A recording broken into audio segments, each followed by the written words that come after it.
നമസ്കാരം. ഇന്ന് നമ്മുടെ പുതിയ വീഡിയോ ആണ്, പുതിയ ടോപ്പിക്കാണ്. പാലക്കാട് കഴിഞ്ഞ LD പരീക്ഷയുടെ ഇംഗ്ലീഷ് ഗ്രാമർ ക്വസ്റ്റ്യൻസ് ആണ് നമ്മൾ നോക്കുന്നത്. അപ്പോൾ നമ്മൾ 2 ക്വസ്റ്റ്യൻസ് ഓൾറെഡി ഡിസ്കസ് ചെയ്ത് കഴിഞ്ഞു. മൂന്നാമത്തെ ക്വസ്റ്റ്യൻ ആണ് ഇഫ് ക്ലോസ് ആണ്. അപ്പോൾ കഴിഞ്ഞ വീഡിയോയിൽ ഞാൻ പറഞ്ഞിട്ടുണ്ടായിരുന്നു ഇഫ് ക്ലോസിനെ കുറിച്ചാണ് നമ്മൾ അടുത്ത ക്ലാസ്സിൽ പറയുക എന്നുള്ളത്. സോ ഇഫ് ക്ലോസ് ആണ് ഇന്നത്തെ ക്ലാസ്. സോ ഇഫ് ക്ലോസിനെ കുറിച്ച് നമ്മൾ പഠിച്ച കാര്യങ്ങളാണ്. 3 തരത്തിൽ ഇഫ് ക്ലോസസ് വരാം എന്ന് നമ്മൾ പഠിച്ചിട്ടുണ്ട്. അത് ഏതൊക്കെയാണ് എന്നുള്ളതിനെ കുറിച്ചും എങ്ങനെയൊക്കെയാണ് മാറ്റങ്ങൾ വരുത്തേണ്ടത് എന്നുള്ളതിനെ കുറിച്ചൊക്കെയാണ് പറയുന്നത്. ഇഫ് ക്ലോസിൽ പ്രസന്റ് ടെൻസ് വന്നാൽ 1, ഇഫ് ക്ലോസിൽ പാസ്റ്റ് ടെൻസ് വന്നാൽ 2, ഇഫ് ക്ലോസിൽ പാസ്റ്റ് പെർഫെക്റ്റ് വന്നാൽ 3. ഈ 3 തരത്തിലാണ് ഇഫ് ക്ലോസസ് നമ്മൾ പഠിച്ചു വെക്കേണ്ടത്. അതിൽ ആദ്യത്തെ ഒരെണ്ണം പഠിച്ചു വെച്ച് കഴിഞ്ഞാൽ പിന്നെ അതുമായി ബന്ധപ്പെട്ട് നിങ്ങൾക്ക് ഓർത്തു വെക്കാവുന്നതേ ഉള്ളൂ. നമുക്ക് ആദ്യത്തെ ഒരു ഇഫ് ക്ലോസ് അല്ലെങ്കിൽ ആദ്യത്തെ ടൈപ്പ് ഇഫ് ക്ലോസ് ടൈപ്പ് 1 എന്ന് പറയാം. ഇഫ് ക്ലോസ് ടൈപ്പ് 1 എന്ന് പറയുന്നത് ഇഫ് ക്ലോസിൽ പ്രസന്റ് ടെൻസ് വന്നു കഴിഞ്ഞാൽ എന്തായിരിക്കും മെയിൻ ക്ലോസിൽ വരിക എന്നുള്ളതാണ്. ഇഫ് ക്ലോസിൽ പ്രസന്റ് ടെൻസ് വന്നു കഴിഞ്ഞാൽ മെയിൻ ക്ലോസിൽ പ്രധാനമായിട്ടും നമ്മൾ ഓർത്തു വെക്കേണ്ട കാര്യം വിൽ പ്ലസ് V1 വരാം, അതല്ലെങ്കിൽ ഷാൾ പ്ലസ് V1 വരാം, അതല്ലെങ്കിൽ ക്യാൻ പ്ലസ് V1 വരാം, അതല്ലെങ്കിൽ മേ പ്ലസ് V1 വരാം. ഇത്രയും സാധ്യതയാണുള്ളത് ഇഫ് ക്ലോസിൽ പ്രസന്റ് ടെൻസ് ആണെങ്കിൽ.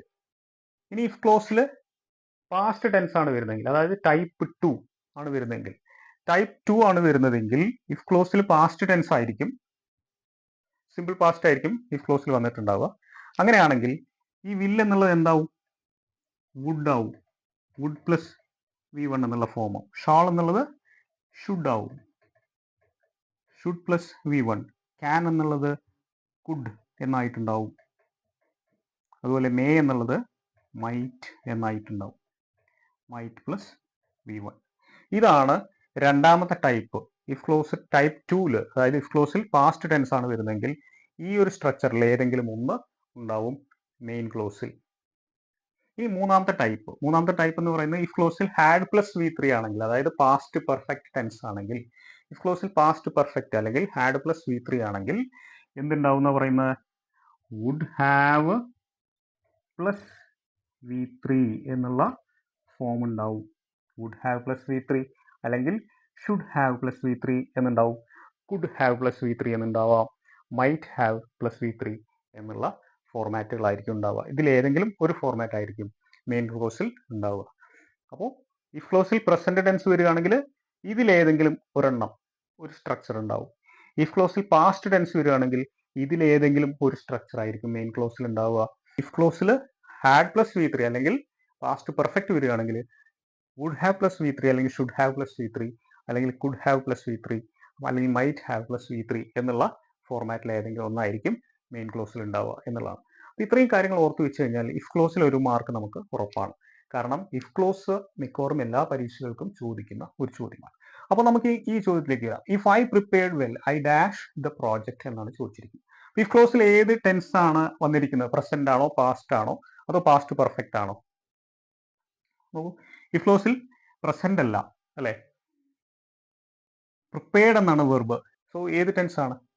സിമ്പിൾ പാസ്റ്റ് ആണ് അല്ലെ. സിമ്പിൾ പാസ്റ്റ് വന്നിരിക്കുന്നത്. സോ സിമ്പിൾ പാസ്റ്റ് വരികയാണെങ്കിൽ നമ്മൾ പഠിച്ചു രണ്ടാമത്തെ ടൈപ്പ് ആണ്. അങ്ങനെയാണെങ്കിൽ വുഡ് പ്ലസ് V1 അല്ലെങ്കിൽ ഈ ഒരു ഫോർമാറ്റ്, ഇതിൽ ഏതെങ്കിലും ഒരു ഫോർമാറ്റ് ആയിരിക്കും ഇതിന് മെയിൻ ക്ലോസിൽ ഉണ്ടാവുക എന്നുള്ളത്.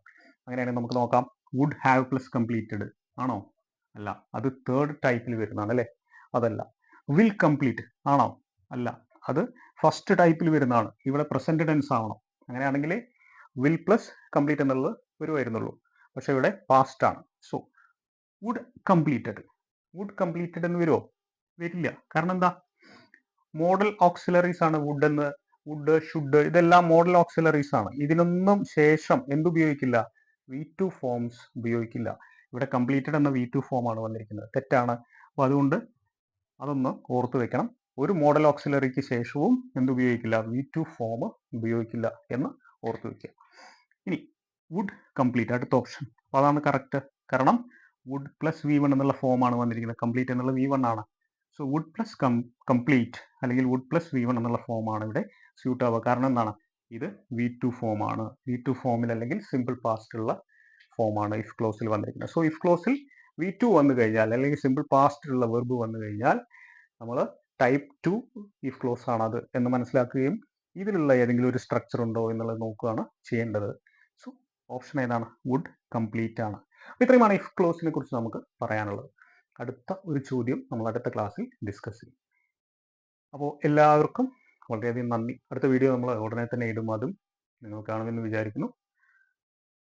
അപ്പോൾ ഇനി അടുത്ത ക്ലാസ്സിൽ കാണാം.